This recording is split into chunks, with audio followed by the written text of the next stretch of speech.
I'm so excited. She also has the best dog in the world. Need I say more about her? You're gonna find out more. It's Amy Leclerc. Give it up. Give it up.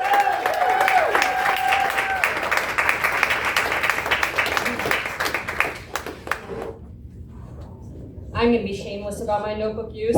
There are no excuses. And I do think I'm going to change your view on Christian summer camp. So,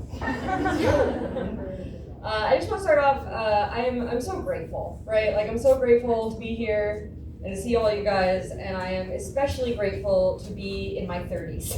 Yeah, if my 20s were a human natural disaster, my 30s have been a very successful community cleanup. I have a couple big X's for my 20s. One of them is English, because I took study abroad way too far. And he was nice, he was so sweet, he was a really good guy, and he was my first uncircumcised penis. Now, at this point in my life, I had eaten vaginas with less folds than what I uncovered here. I was not ready for the built-in turtleneck. And they don't even call them turtlenecks over there. They call them jumpers. So every time I pull down his pants, I'd be like, there's my little dick jumper. He didn't love that. But I did find out that as much as I'd always prayed to find a sensitive man, you have to be really specific about where you want that sensitivity to be located.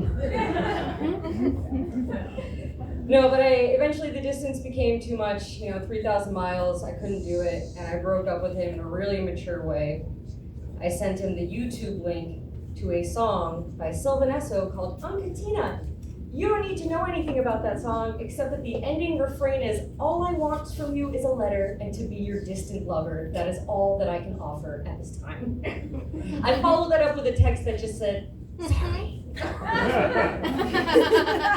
I sent it like during peak time difference, so I thought I would have a little time to get my shit together. No, he called me immediately. And he was like, what the fuck? But he's English, so it was more like, milady, why? And I panicked. I was like, oh no. And he was like, are you trying to break up with me? And I was like, what? No, that would be terrible. And he doubled down. And he was like, so you want to stay together? And I was like, what? No, that would be terrible. But another big X for my 20s, a real big one, is my ex-husband. I got married and divorced inside my 20s because I love life experience, but I'm fucking efficient. And a lot of people say that, when you get married, you come off the market. But for me, it felt more like a factory recall, just like a safety issue where this way only 2 people's lives were at risk. And I found out that when I got divorced, people are really fucking nosy. People are really nosy when you get divorced. They have a lot of questions. They want to know what's up. And one of the questions I got the most was, are you going to delete the photos? Are you going to take your wedding pictures, down from your social medias? And that can be weird if you get in a relationship. And I had the same answer for all of those people. Fuck no. Those are the best pictures that might ever be taken of me. They are professionally edited. The weather was nice, and that is unmanufactured joy. Do you know how hard that is to do in your 30s? I have recently been thinking about starting to edit them though. Maybe cropping out my ex and his family. So it just looks like my friends and I are having a really specific theme party. And the pictures where we're kissing, it's just gonna look like I'm really good at improv.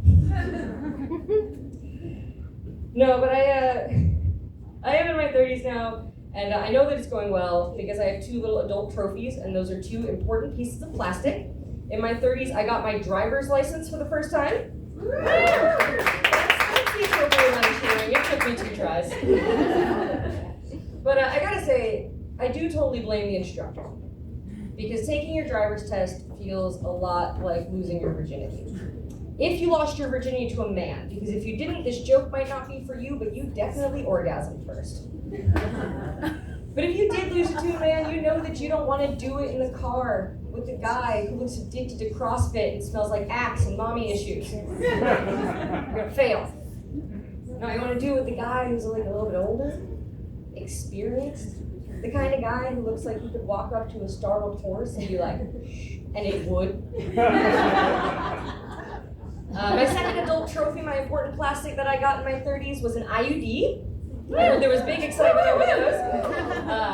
Shout out Planned Parenthood. If anybody in this room is unsure what that is, it is a foosball goalie in my uterus. It is a little T-shaped piece of plastic protecting the goal from the balls. And getting my IUD was awful.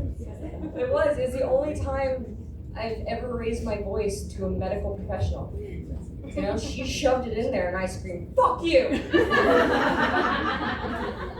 And she said, "You're doing great." And I said, "You have to say that." And she looked me dead in the eyes and said, "No, I don't." It was weirdly comforting, but while it was awful, I have to say, I barely think about my IUD now.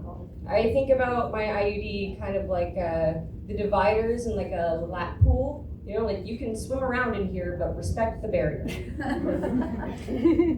But while I've been thinking about my 30s and how excited I am to be in them, I've been thinking a lot about who I am and who I've been. And I remember as a kid, my parents always used to call me a tomboy. And I would say, "Oh, that's Amy, she's just in her tomboy phase, she's a little bit of a tomboy." And I didn't really get it. I didn't know what it was about me. I didn't know if it was that like I like to play in the dirt, or like because I like to wrestle with the boys, or if it was just because I kept daring all my girlfriends to kiss me. It wasn't about a decade later when we all realized we were just mispronouncing bisexual. But I think, controversial take, I think my parents kind of indoctrinated me into being bi. Yeah, they used to sit me down before school every morning, give me my breakfast, and let me watch a full episode of Xena Warrior Princess. That is Lucy Lawless and Carl Urban. Fight me. Where do you go from there? But no, in my early teens, I kind of panicked, and I tried to replace the gay with God. Yeah, I thought I could be happy with just one man inside of me for the rest of my life. Well, one man, his father, and their ghost, so a little bit more of a party. But no, I became super Christian. I became so Christian, I was a counselor at Christian youth camp. Whoa. Whoop! Yeah. And I was disgustingly qualified, like I had studied the scripture, I had like gone to the camp for years, and I had definitely been finger banged in the Jesus garden. Whoa! It's not every Christian that can tell you their come to Jesus moment, but I can. But it's funny, when you grow up going to church, the church saw a lot of my sexual milestones. It was my first crush on an older man. It's not my fault. He was there every Sunday, scantily clad, washboard abs, and just obviously hung. Yeah, my baptism was extra wet. I did also meet my first boyfriend through church. So I was there all the time. And he used to bring me Hot Topic studded bracelets. Whoa. Yeah. Which meant that like I let him go under the shirt, but I stayed over the pants. And I did, it did culminate. I did eventually have sex in my church. I know. And it was difficult. Because, it's just really hard to keep the mood up when you're sliding down a pair of basketball shorts and locking eyes with a picture of your pastor and his family. It was hard to do, guys, but I gotta tell you, like the Romans with Jesus, I fucking nailed it. I'm not sorry, I stand by that one. As I exited the church, I found a new weird thing to get into, and that was that I became a nerd. I got the glasses to prove it and everything. But I'm really fucking blind, and a lot of people who are as blind as I was, I hid it for a long time. A lot of kids who are as blind as I was, they got glasses really early. And all kids who get glasses, they all notice the same thing first, right? They all notice the leaves on the trees. Like, oh my God, there's individual leaves on the trees. But I got glasses as a sexually active 17-year-old, and the first individual things that I got to see were pubes. I liked it when they were blurred out a little bit. I think that by this point, you guys can tell that sometimes I like to use a little coarse language, something a little provocative. And recently, I was in a dive bar, being hilarious.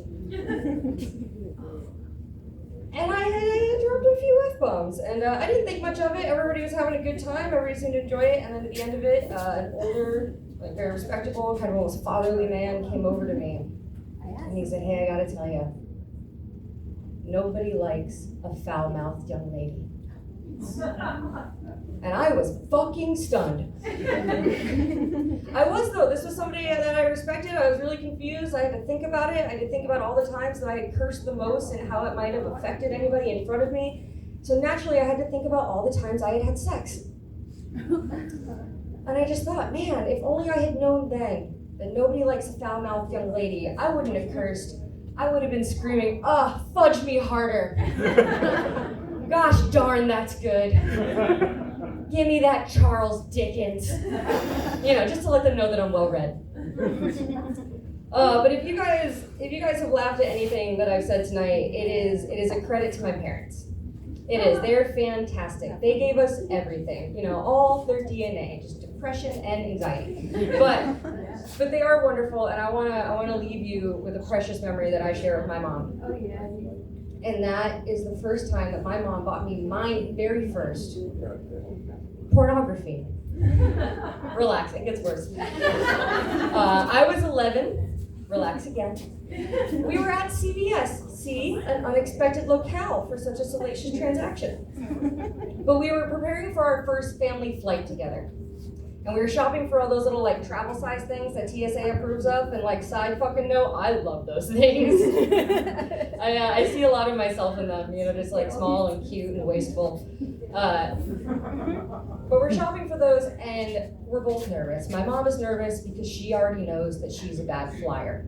And I am nervous because it is my first flight. But she has a light at the end of the tunnel, something waiting for her.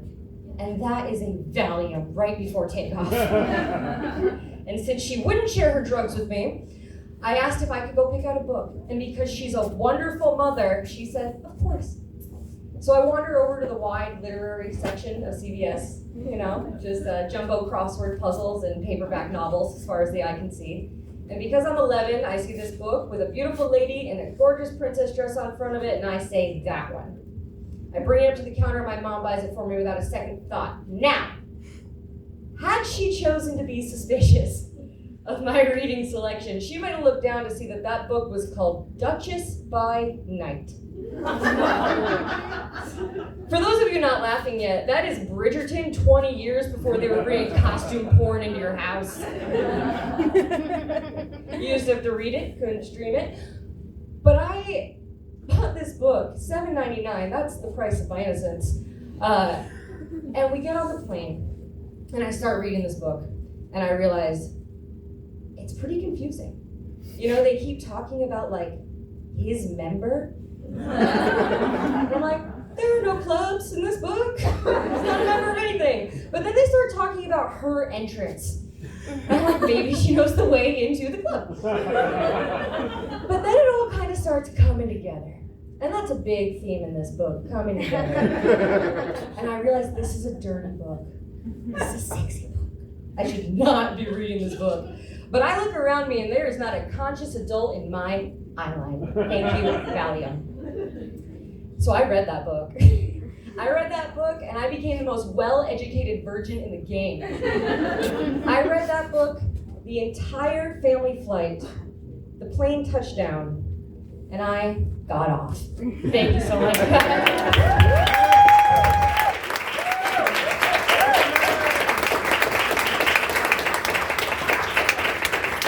Awesome. Keep it going for Amy, everybody.